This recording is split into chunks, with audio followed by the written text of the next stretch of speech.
So to be on our planned route here, this is our planned route from Columbus to Alexander City on the straight line.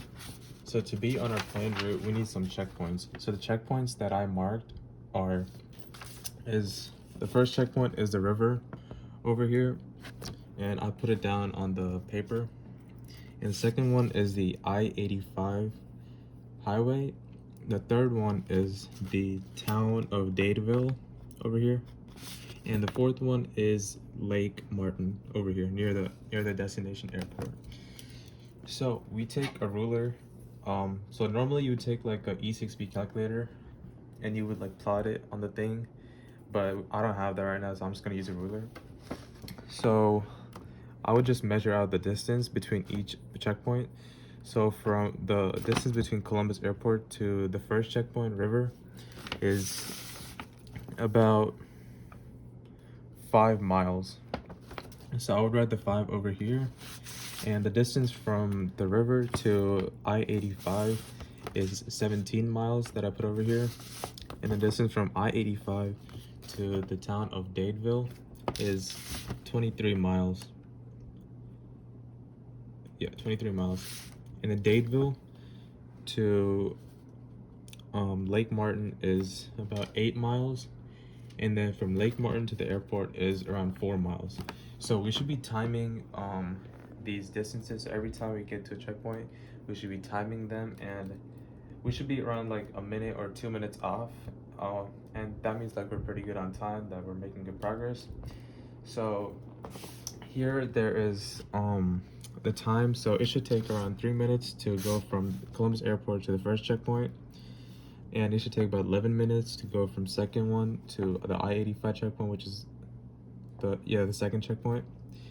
And it should take about 15 minutes to go from I-85, which is the second checkpoint, to the town of Dadeville, which is the third checkpoint. And then it should take around 5 minutes to go from Dadeville to Lake Martin. And it should take about 3 minutes to go from Lake Martin to Alexander Airport.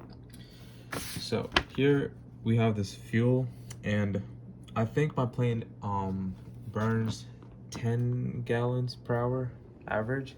So we would take the numbers and we would do the math, and we would figure out how much fuel is being burnt between each like section on the chart.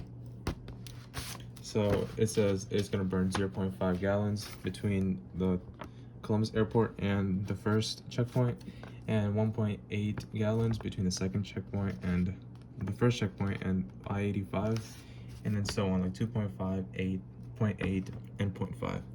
So here the total number of miles is 57 miles, and the total amount of time that it takes to go from Columbus to Alexander City is 38 minutes, and total fuel that's gonna be burnt is 6.1 gallons.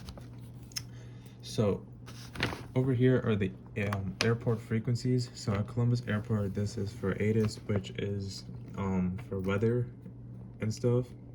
This is ground control. This is control tower. This is Atlanta departure. So when you take off, you would contact this, and you would identify your aircraft, and you would press the transponder button. This is the CTAF. It is the Common Traffic Advisory Frequency. You would speak on this frequency to alert other aircraft about your position. And this is the ATIS frequency for Alexander City Airport. This is the approach. So Alexander City Airport does not have a control tower, so there's no frequencies here. At this airport, you would speak on the CTAF frequency. You would basically like report your position and how far you're from the airport, and like what you're doing, like if you're turning final, if you're turning base, if you're on the downwind, or whatever it might be. So these are the basics of flight planning, and you would need an E6B calculator to do this, because you have to correct for wind, because there might be crosswinds, headwinds, tailwinds, and they play an important factor in flight planning. So that's it.